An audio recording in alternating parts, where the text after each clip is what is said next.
My wife has been cheating on me with her manipulative boss. Hi, welcome to my channel.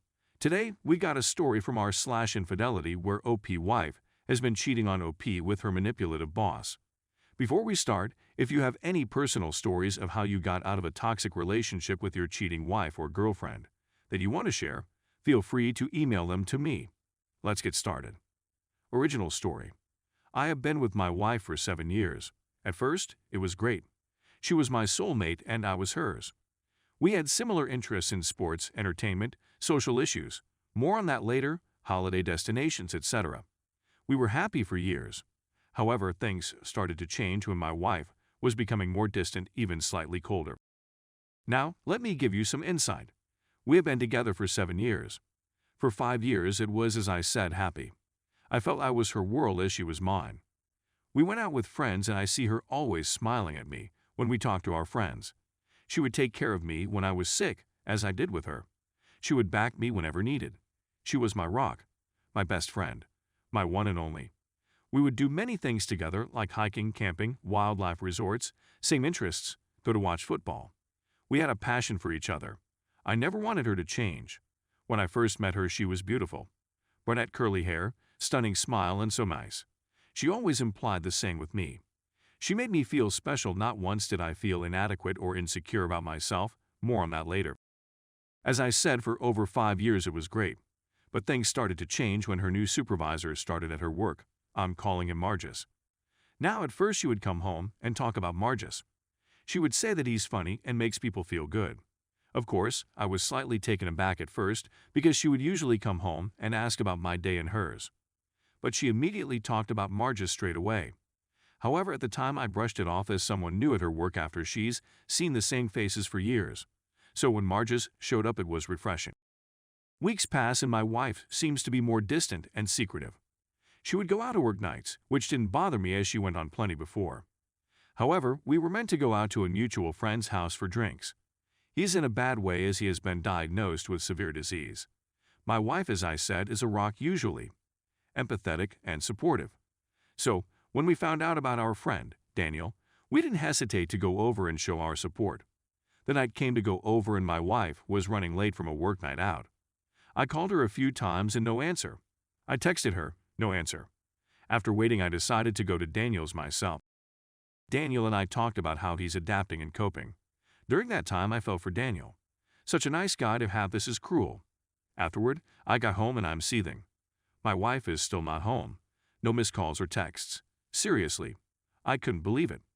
I was getting worried if she's been in an accident, so I called her work colleague Jane. I get on with Jane and asked her if my wife, Kelly, is out with her. Jane said that she was, but Jane went home, and it was just her and Margus left out. I was angry, so angry. We have known Daniel for years, and she would skip meeting our friend over a guy she just met. I kept telling myself there is an explanation for this. I waited until she got home. Eventually, she arrived home and saw me in the living room, looking at her. What's wrong? Everything okay? I looked at her in bemusement and said, Daniel. She looked mortified. I'm sorry, I forgot. I was out with work friends and lost track of time. She looked sincere. She and Daniel are good friends, so maybe she did forget. I did ask her a question. Who was out with you? She replied, usual Jane, Sophie, etc. I replied, not Margus. Oh yes, he was there. I pressed on, remembering what Jane said. Did everyone stay out until the end? She replied, yes, it was a good night. The next day I'm angry. I don't say anything to my wife, but she has never lied to me before. She has never let anyone down before. I couldn't grasp that she would bail on our sick friend for a guy she just met. The next few days my wife was becoming more distant. She would come home later and not be affectionate towards me. I still put this down to workload maybe, but when she got home she would be on her phone constantly. I asked her, who is it that you're always texting? Just a friend from work, she said. I asked her if it's Margus. No, she said, but what's the problem if it is? I never seen my wife get defensive like this, but I was going, to be honest. I replied, because you never shut up about him. He's been working with you for under a month and you seem to idolize him. Your face sparkles when you talked about him. So much so you forgot about Daniel. I could tell I hit the spot. She replied, no, I do not idolize Margus. He's nice, but just a friend. And I apologized to Daniel already. this wasn't enough. I waited until she was asleep and checked her phone. And surprise, it was full of sex messages between them. I took photos of the conversation for later. A week has passed and it's continuing. The late nights, the lack of affection. I speak to a friend about my concerns, and he said maybe I'm being paranoid. Try to do something new like make her a surprise dinner. I liked that idea. So I texted my wife and asked if she's busy after work. She replied, no, I'm free. It seemed to be a nice text conversation. So I made dinner. Got a nice bottle of wine and flowers. She got home and looked sad at me.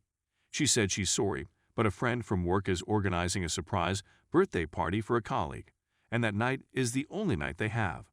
I shook my head in frustration and anger. She left right after and drove off. This was it. After months of suspicion, I needed proof. I know you must read this and say to yourselves, friend, can you not see the signs? I could, but I was hoping that I'm wrong. Hoping that it was a bad dream. The truth is I was scared to find out. But I had to. I needed proof. So I wasn't proud of it. I put a tracker in her car. I pretended to be at work late so she didn't see me when she got home. She did arrive home, I watched from a distance, and she set off again in her car. I followed her as she went further out of town. She eventually pulled into a car park that was secluded in the corner. She was waiting until another pulled up next to her. It was him, Margus. She got out and got into his car.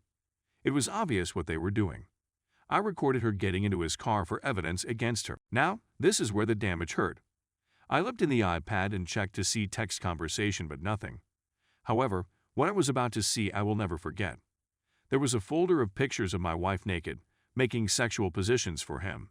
There were so many. But there was more. There were videos. I know I shouldn't have looked at them, but I did. The videos were graphic. Margus sleeping with my wife and my wife enjoying it. But that is not all.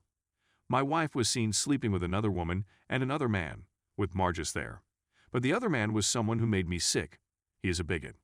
He had vile tattoos of certain groups who are vile. Like I said, a vile human being. It seemed that Margus agreed with his views, which were fitting. I couldn't believe it. My wife was with a man who held bigoted views. This was a woman who detested any form of bigotry, as did I, so why would she do this? What did she see in him? It was seeing her being fully complicit that got to me. During our marriage, we always talked about fantasies, but never acted on them. As a man, it was a threesome, etc. But my wife said she would never do it. Never sleep with another woman or do anything that made her feel uncomfortable. I accepted that without a second thought. It didn't bother me that she didn't want to do it. I loved her. So to see her doing things that she never did with me hurt bad. I watched all the videos. I know I'm stupid. I copied the videos and pictures to my laptop for evidence of infidelity. Because that's all that matters. I want her gone. I just don't know why she did it. I don't know why she refused me the fantasy route, if you will. What made him so special? Why was she into a man that I thought she despised because of what he represented? Anyway, I spoke to Daniel about everything. He is a great man and friend. He couldn't believe I was talking about my wife. He was disgusted with her, but noticed her change as well. I told him that I wanted to divorce her. He understood. He said I have enough to back me. He told me that confronting her and him is pointless because she has already made up her mind. He said that I need a fresh start and to find someone who is themselves and not a mirage of a woman I married. Like myself, Daniel hates vile racists and shook his head that my wife did this. Daniel has known my wife a lot longer than me. After speaking to Daniel, it made me feel like I was in control. For months I felt that she was in control. I was afraid to find out the truth. I didn't confront her more sternly when I was suspicious because I was afraid of the outcome. At the time I didn't know if I wanted to leave her or make it work. But after the videos, pictures, and texts, I damn well know what I must do. I went to the lawyer to file for a divorce. I had enough. My wife was still acting normal. Still on the phone constantly. Still going out late, I assume with him. I didn't care. I had to wait 3 weeks for the papers to come through. I got them. I decided to move out. Luckily, we rented and our lease was running out in 3 months. I was prepared to pay until then. Anyway, I wanted to move out, so the day came. She went to work. I made up that I had to go in later to cover for being short-staffed. She shrugged and said okay. No goodbye hug or kiss. Still, that hasn't happened for months, so I was used to it. She left. I packed up my essentials and put the divorce papers on the kitchen table along with my wedding ring. That was it. I stayed with my friend from university, Adam, who lived in another city. I was grateful, but more grateful that it was far from her, the city, our same social circle. I wanted nothing to do with any of it. I told my parents about what happened, and they were shocked but fully understood. I didn't tell them every little detail. There was no need. All I can think of at the moment is that I'm free. My wife would, I assume, agree, as it was clear that Margus is the one she wants. I hope that we get a quick divorce. I do. Later that night my phone was blowing up with calls and texts. It was my wife. I was surprised because I honestly thought that this was what she wanted as well.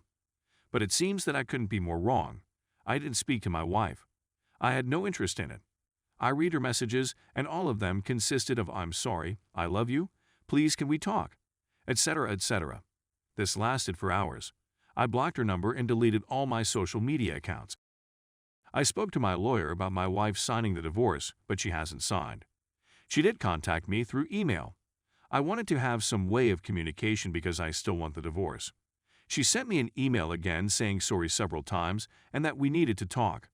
I replied, "No, all I want is the divorce." She replied that she doesn't want one. I am the man she only loves and Margus meant nothing. It's funny because I never mentioned to her why I left, but she knows why. Her guilty conscience and seeing her plead for forgiveness were satisfying. I spoke to Adam, and he said I could stay as long as I wanted. I'm thankful for him. But he did say that I would have to meet her eventually. He said that I left without having answers, and no matter how hard you try, eventually you will need to hear them. Inside, I was disagreeing with Adam. Why should I talk to her? Why? She gave little regard to my feelings for months. She didn't care about me. She cares about her sick friend Daniel. She didn't care. So why would I talk to her? I know that deep down I'm being stubborn, but also angry that my wife is trying to reconcile. I honestly thought she would have signed and moved on with him. This has me mixed up, and even more, mixed up now is that my wife wants to meet. I have an excellent therapist. I talked about the affair, the pictures, the videos, all of it. I mentioned that my wife wants to meet up before she signs. My therapist was blunt. She said that when I left without telling her why, deep down you wanted her to plead and her to worry. You keep telling yourself she wouldn't care, but deep down, you want her to care. You want her to feel pain like she did to you. However, meeting her would take some of your control. She was right. She added, if you decide to meet in person, you must ask the difficult questions, even if you don't like the answer. Because you do have questions and you are not moving on at all. You are running away because you are scared that the last 7 years were a lie. Like I said, blunt. That was 2 days ago. My wife wants to meet and is inclined that she won't sign without meeting first. I speak to my parents and close friends about it. My dad said that you could force the issue of her signing, but that could take months. But if she's willing, no guarantee, to sign after you talk, then it's worth it. Adam agreed. I decided to meet my wife. Although to say I'm nervous is an understatement. How should I approach this? What should I ask her? Should I be open or guarded? Any help and advice would be grateful. I will update after.